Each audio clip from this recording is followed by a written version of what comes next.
దేవుడు సరైన మార్గంలో నడిపిస్తాడు. అయితే ఎందుకు నడిపిస్తాడు? ఎక్కడికి నడిపిస్తాడు? ఎవరిని నడిపిస్తాడు? Praise the lord. ప్రభు నామములో అందరికీ వందనాలు. దేవుడు మనకి ఈరోజు ఇచ్చిన వాగ్దానము, ప్రభు నడిపించువాడు.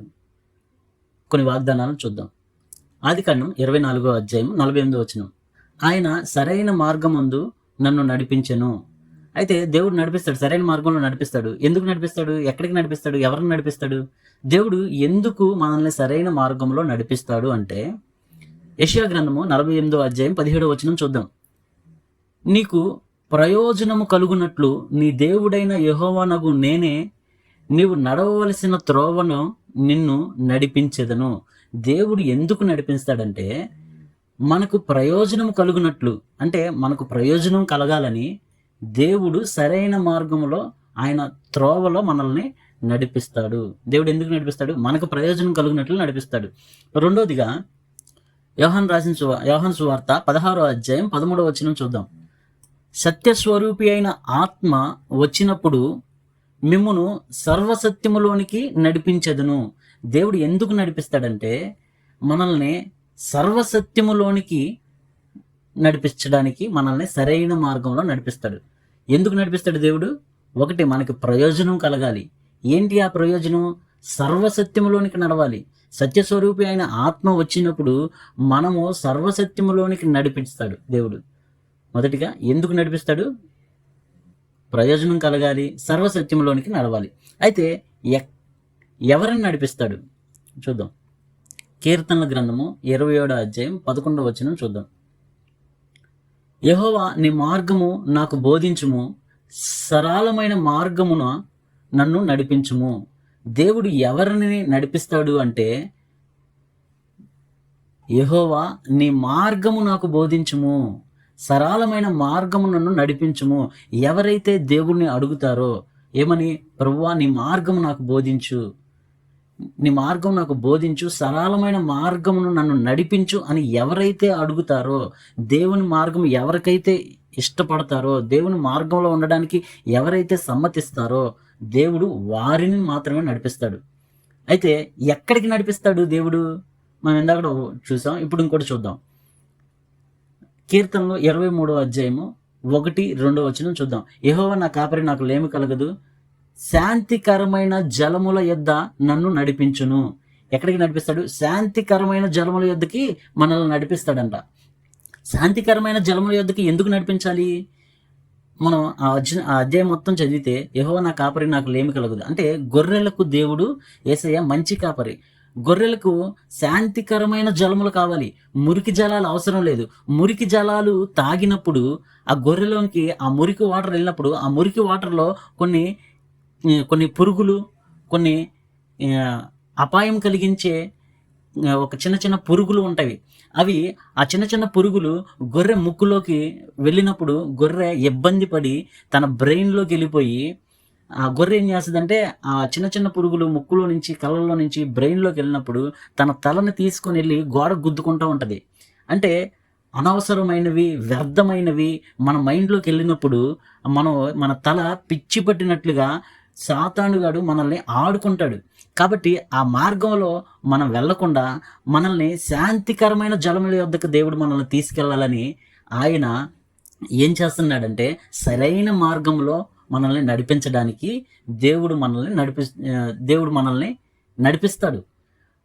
అలాగే నిర్గమకాండం 13వ అధ్యాయం 21వ వచనం చూద్దాం. వారు పగలు రాత్రి ప్రయాణం చేసినట్లుగా యెహోవా త్రోవలో వారిని నడిపించుటకై పగటి వేళ మేఘస్తంభంలోను వారికి వెలుగిచ్చుటకు రాత్రి వేళ అగ్నిస్తంభంలో ఉండి వారిని ముందుగా నడుచుచూ వచ్చాను. ఏంటి? పగటి వేళ అంట మేఘస్తంభం. ఎన్నో శ్రమలు, ఎండకి వారు మండిపోకుండా మేఘస్తంభంలోకి నడిపిస్తాడంట. అంటే ఎప్పుడైతే మనం ఇబ్బంది పడతామో, మనకి విశ్రాంతి కలుగునట్లుగా దేవుడు మనల్ని నడిపిస్తాడు. ఎటు తోచని దారిలో చీకటి అంధకారంలో ఉండినప్పుడు ఆయన మనకి వెలుగుగా ఉండి మనల్ని నడిపిస్తాడు.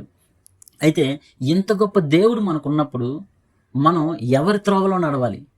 దేవుని త్రోవలో నడవాలా? మనుషులు చెప్పు త్రోవలో నడవాలా?